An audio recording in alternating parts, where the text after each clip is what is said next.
Hello बच्चों, आज हम लोग और एक ऑर्गेनिक केमिकल रिएक्शन का डिस्कशन करने वाले हैं। ठीक है, तो इसमें जो हम लोग जो particularly organic name reaction, actually series में मैं पार्ट डी एक नया नया लेक्चर दे रहा हूं पार्टिकुलर नेम रिएक्शन के ऊपर।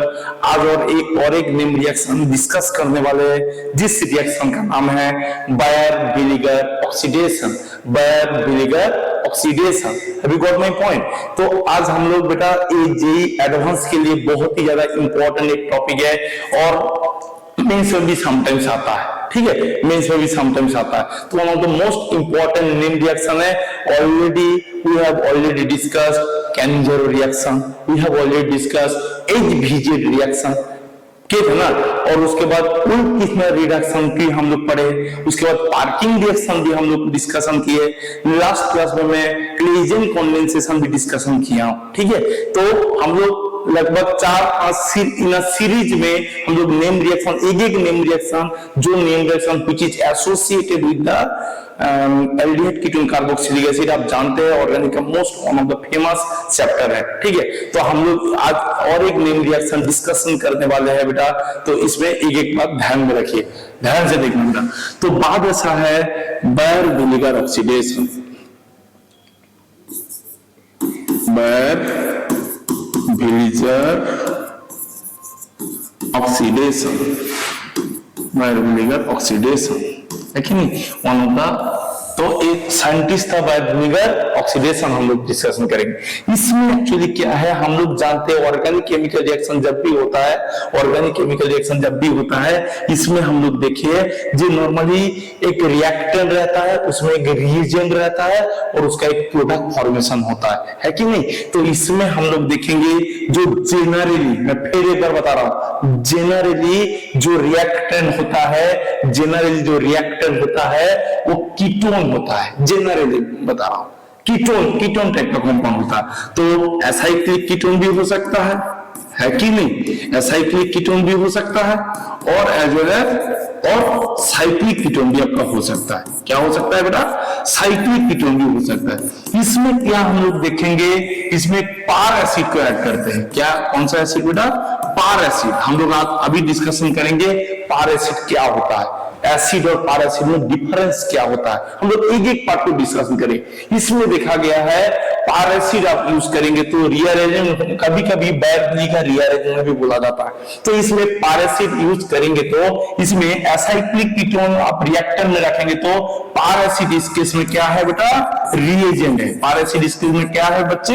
रिएजेंट है कि नहीं। तो इसमें हम लोग देखेंगे, एसाइक्लिक जो कीटोन है, एसाइक्लिक कीटोन आपका रिएक्टर में रहेगा तो इसमें जो प्रोडक्ट फॉर्मेशन होता है बच्चे, एस्टर फॉर्मेशन होता है। This is one of the most important part. इसमें हम लोग देखेंगे एस्टर फॉर्मेशन होता है, जनरल एस्टर फॉर्मेशन होता है। और साइक्लिक कीटोन में देखेंगे तो आप पार एसिड देंगे तो इसमें देखा जाता है लैक्टोन फॉर्मेशन होता है।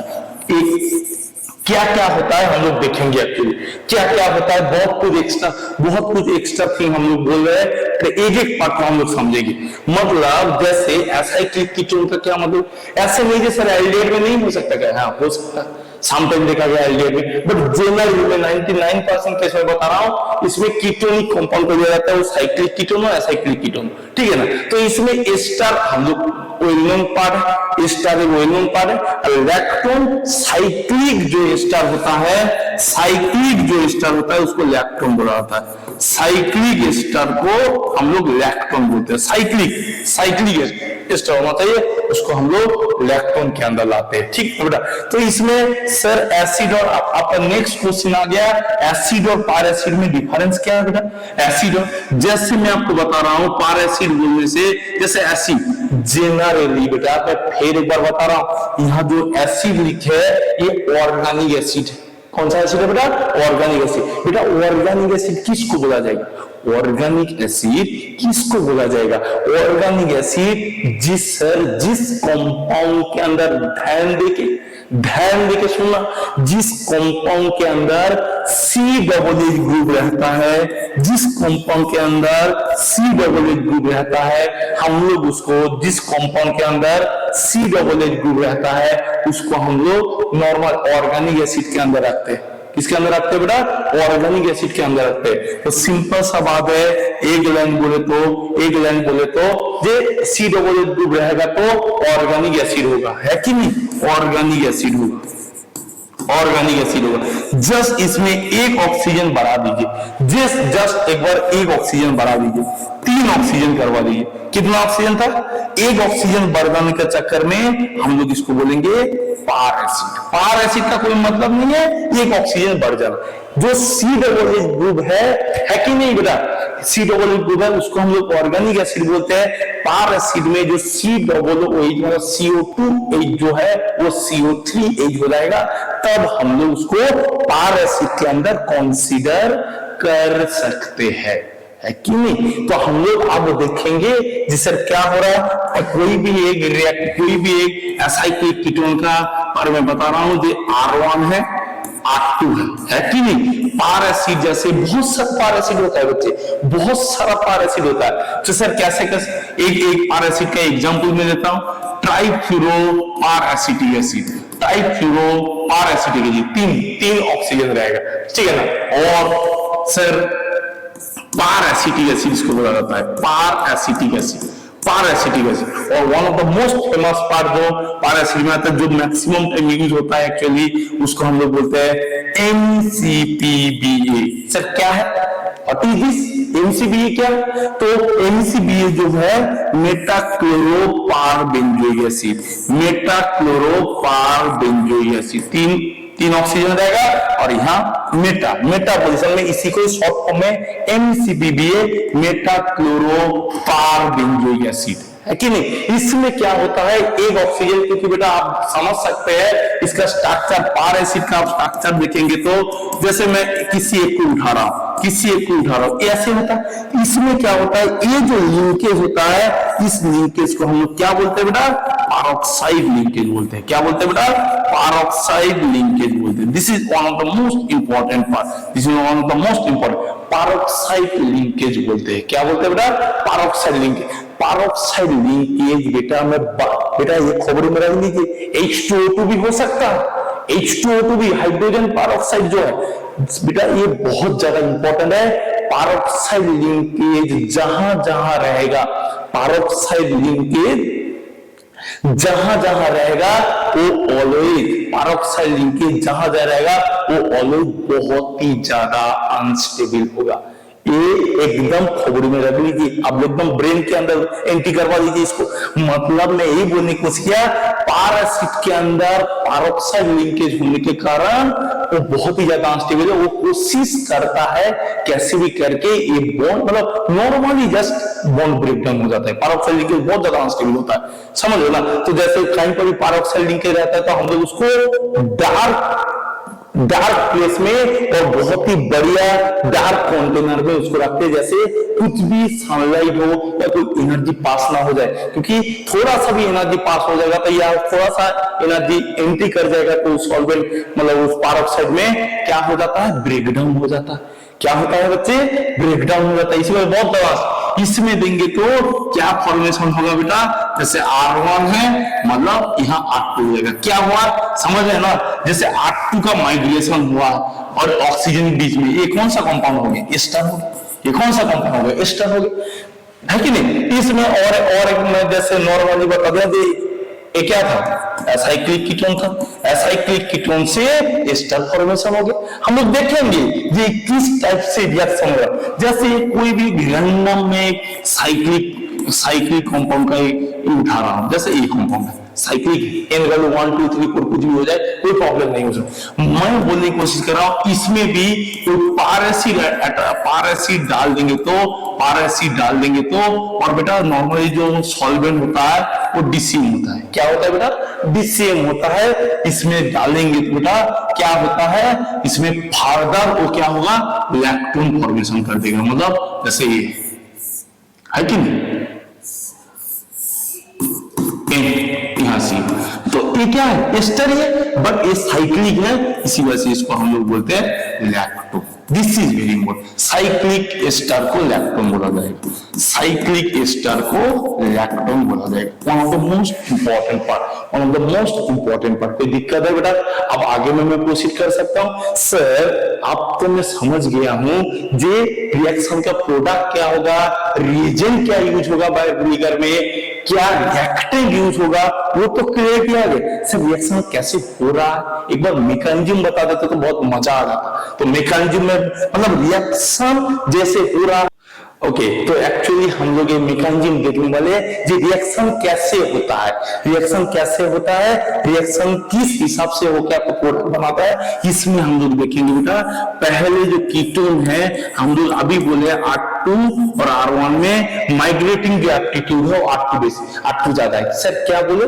माइग्रेटिंग जो एप्टीट्यूड होता है, माइग्रेटिंग जो एप्टीट्यूड होता है, माइग्रेटिंग जो एप्टीट्यूड होता है, माइग्रेटिंग जो एप्टीट्यूड होता है उसमें देखा गया है R1 R2 greater than R1। Sir ये क्या बोले? माइग्रेटिंग एप्टीट्यूड का मतलब क्या?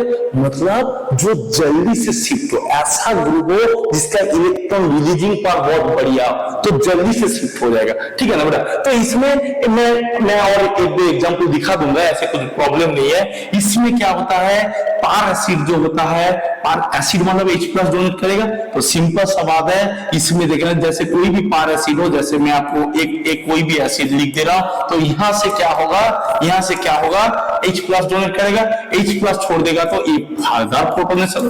तो ये क्या हो रहा है, एक बहुत बेहतरीन इलेक्ट्रोफिलिक सेंटर की तरह बिहेवियर होगा। मैं बहुत दिन से बात बता रहा हूं, मैं बहुत दिन से बात बता रहा हूं, जे कार्बोनिल सेंटर जो कीटोन और एल्डिहाइड होता है वो बहुत बढ़िया इलेक्ट्रोफिलिक सेंटर की तरह बिहेवियर करता है। जब भी यहां से मतलब H+ चला जाएगा, जब भी H+ चला जाएगा, मतलब H+ चला जाएगा, ठीक है ना, H+ चला जाएगा, एक्चुअली इसमें क्या फॉर्मेशन होगा बेटा, इसमें क्या फॉर्मेशन होगा, इसमें O नेगेटिव फॉर्मेशन होगा। यही O नेगेटिव किसको अटैक करेगा बेटा, इसको अटैक करेगा, बाद में इसको अटैक करेगा। तो सिंपल सा बात है, एक बहुत बेहतरीन मैकेनिज्म है। इसमें हम देखेंगे तो न्यूक्लियोफिलिक एडिशन रिएक्शन हो रहा है, न्यूक्लियोफिलिक एडिशन रिएक्शन हो रहा है। इसमें हम लोग फर्दर एक बार देखेंगे तो बेटा CO और यहाँ CH3 इस केस में था, तुम्हारा पार एसिडिक एसिड लिए, तो यहाँ OH होगा, यहाँ R1 होगा और यहाँ क्या होगा बेटा, R2 होगा। अभी मैं बताया था वो फर्दर रिएक्ट करेगा, क्या होगा बेटा, कुछ नहीं होगा सर, जस्ट ए वाला जो हाई वाला वाटर में आप ऐसे भी लिख सकते हैं। इस केस में जो न्यूक्लियोफिलिक पार्ट है, जो न्यूक्लियोफिलिक पार्ट है, इसमें क्या होता है फर्दर, क्योंकि C+O उसका बॉन्ड एनर्जी बहुत ही ज्यादा होता है, वो बहुत ज्यादा होता है, इस वजह से फर्दर ही करेगा। और ये जो R2 है इसमें R2 वाला शिफ्ट होगा, क्योंकि हम लोग पहले पकड़ लिया माइग्रेटिंग एप्टीट्यूड R2 का ज्यादा है, इस वजह से ये वाला निकल जाएगा, फिर प्रोटोनेशन हो जाएगा, ये जो H+ छोड़ रहा है, समझ लो ना। तो सिंपल समझ, आप ऐसे भी लिख सकते, इसको ऐसे भी लिख सकते हैं, ऐसे भी लिख सकते हैं, कोई सुनिए। तो मतलब आपका जो फाइनल प्रोडक्ट आ गया, फाइनल प्रोडक्ट आ गया R1 O R2, यही बात है भाई, बात यही स्टेप हो गया। तो दिस इज द केस, ठीक है ना। जस्ट एक एग्जांपल मैं आपको दिखा दूं, एक एग्जांपल देख लेता हूं बेटा, या सुनो, मैं मैकेनिज्म समझ गया हूं तो आप एग्जांपल देख लेता हूं। तो एग्जांपल में मैं जैसे एक कंपाउंड उठा रहा हूं, बहुत फेमस कंपाउंड है, इस कंपाउंड का नाम है एसीटोपेन। बेटा एक बात बता दे, यहाँ जो मोस्ट इंपॉर्टेंट पार्ट में आता है माइग्रेटिंग एप्टीट्यूड, क्या है, माइग्रेटिंग एप्टीट्यूड, माइग्रेटिंग पावर। बेटा ये सबके लिए वैलिड होता है, हाइड्रोजन बहुत पहले होता है, ये जनरल बात बता रहा हूं, ठीक है ना बेटा। और उसके बाद फिनाइल वाला, फिनाइल या फिनाइल डेरिवेटिव, उसके बाद एल्काइल पार्ट होता है। एल्काइल जो होगा वो 3 डिग्री वाला पहले होगा, 2 डिग्री वाला उसके बाद 1 डिग्री वाला होता है कि नहीं। तो इसमें क्या होता है, इसमें आप देखेंगे तो ये CO का रेस्पिरेटर में एक कीटोन है, ये pH रिंग है और एक अल्काइल रिंग है। pH रिंग पहले माइग्रेशन करता है, तो इसी वजह से यहाँ पारासिट आप दे देंगे, तो बेटा पारासिट आप दे देंगे जैसे meta chloroperbenzoic acid in presence of DCM, है कि नहीं, सॉल्वेंट है। तो सिंपल सा बात है, इसमें जो हम लोग देखते हैं बेटा, इसमें हम लोग जो देखते हैं माइग्रेशन इसका होगा, अच्छा जिसका माइग्रेशन होता है उसी के साइड में आपका ये आता है कि नहीं। तो मतलब इसमें हम लोग बेटा एक कंपाउंड देख लिए, इसमें आपको ये कंपाउंड देख लिए, सिंपल सवाल है, सिंपल सवाल है, एक स्टडी कंपाउंड है, ठीक है ना। जैसे एक मतलब जैसे मैं आपको एक छोटा सा कंपाउंड बता दूं, जैसे एक छोटा सा कंपाउंड बता दूं, एक मिनट जस्ट, छोटा सा कंपाउंड बता दूं, जैसे 4 मेंबर रिंग है, क्या है बेटा 4 मेंबर रिंग में कीटोन है, इसमें क्या किए, इसमें क्या किए सर, इसमें जो मैं आपको बता रहा हूं, इसमें जो आपको बता रहा हूं, कोई भी metachloroperbenzoic acid in presence of DCM है कि नहीं, DCM। तो सिंपल सा बात है, इसमें भी माइग्रेशन होके 5 मेंबर वाला क्या बना रहा है, एस्टर बना रहा है, इसको हम लोग बोलते हैं 5 मेंबर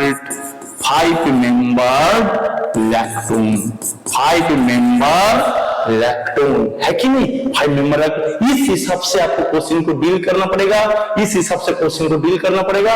और नॉर्मली जो साइक्लिक वाला पार्ट होगा, लैक्टोन बहुत इंपॉर्टेंट एक कंपाउंड के अंदर आता है, उसको थोड़ा सा डिस्कस कर दी, ठीक है ना बेटा। तो ये ऐसे रिएक्शन होता है, माइग्रेशन जो पावर होता है वो बहुत ज्यादा इंपॉर्टेंट है, इसको थोड़ा सा देख लेना बेटा, है कि नहीं। तो हम लोग आप समझ गए होंगे, आप समझ गए। और बेटा एक लास्ट लाइन जो बहुत ही ज्यादा 0 डिग्री में, जैसे मिथाइल हो, जैसे आपको कोई बोलेगा मिथाइल है कि नहीं, मिथाइल है, CD3 है, किसका माइग्रेटिंग एप्टीट्यूड ज्यादा होगा, आइसोटोपिक सब्स्टिट्यूशन इसका होगा, इसका ज्यादा होगा, क्योंकि इसका प्लस इफेक्ट ज्यादा होता है, इस वजह से माइग्रेटिंग जो एप्टीट्यूड होगा वो बहुत ही ज्यादा होगा, है कि नहीं। तो हम लोग एक नेम रिएक्शन डिस्कशन